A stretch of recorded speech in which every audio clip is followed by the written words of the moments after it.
Using the default SKU that Amazon provides you with is a terrible idea. There's actually a much better way to go about naming your SKUs. It's going to save you both time and money. So in this video, I'm going to show you the exact system that we use to name each of our individual SKUs to, like I said, save us both time and money in a couple of different ways. And I'm going to show you what those time savings and those cost savings look like.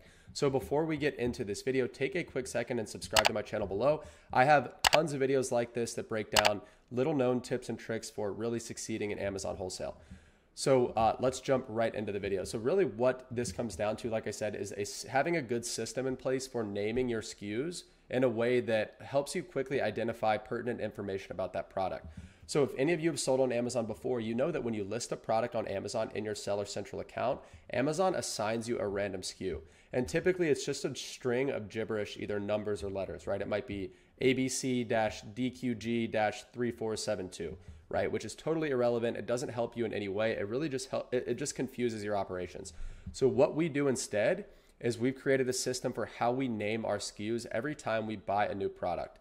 And it's very simple. I'm going to tell you what it is and I'm going to show you what it is. So it's as simple as purchase date dash supplier dash cost dash supplier SKU. Okay.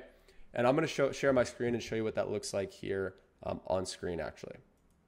So this is what I mean by that, right? This is the syntax of our SKU. Purchase date dash supplier dash cost dash our supplier's SKU. And so what that might look like in practice is, let's just say we're sourcing a product from Walmart, for example.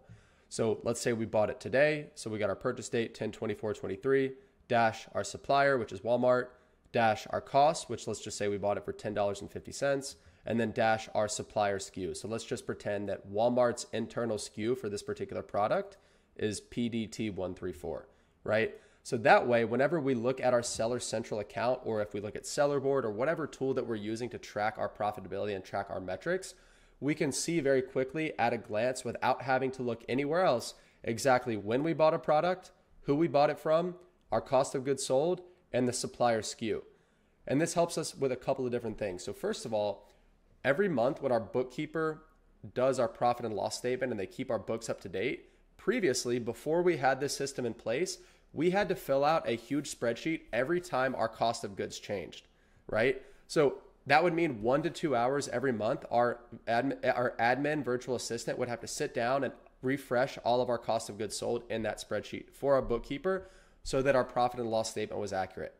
By implementing this particular process here for naming our SKUs, we have 100% eliminated that work entirely, saving our admin VA anywhere from 1 to 2 hours per month. Because now, instead of our bookkeeper needing to get our COGS from us every time our cost changes, all they have to do is take one look at the SKU. They can see the COGS right there in the SKU, and then they can update it themselves. So they don't need our input at all to do that, which, like I said, saves us 1 to 2 hours per month. If you're the business owner and you're the one doing that work, that's literally thousands. I mean, your time is really worth hundreds, if not thousands of dollars per hour in this business. That's going to save you a lot of time and money by not having to do that. And the other thing this does is, like I said, it provides all the pertinent information about a product at a quick glance. So if we wanted to go and, let's say, reorder this product, I know that, all right, this is going to be my cost. This is going to be the supplier SKU. So I can really quickly just copy this SKU right here, paste it into my supplier's catalog, locate that product very quickly, do a quick spot check to see, has my cost changed? If not, is it stayed at $10.50 or has it changed? And then quickly make decisions based on the information that I already have in my SKU. So a common question that I get is, well, would I have to make a new SKU every time I purchase this product, right? Because let's say the purchase date's changed. Let's say that I buy the same product again, but I buy it, let's say, next week, right? Would I need to create a brand new SKU because my purchase date changed? I personally don't. The only time we use a new SKU is if our cost changes, right? I'm not really worried about having the most recent purchase date a part of the SKU, but I am worried about having the correct COGS. So let's say we go to reorder this same product 2 weeks from now, and now our cost is, let's say, $10.80, right? So we would just create a new SKU.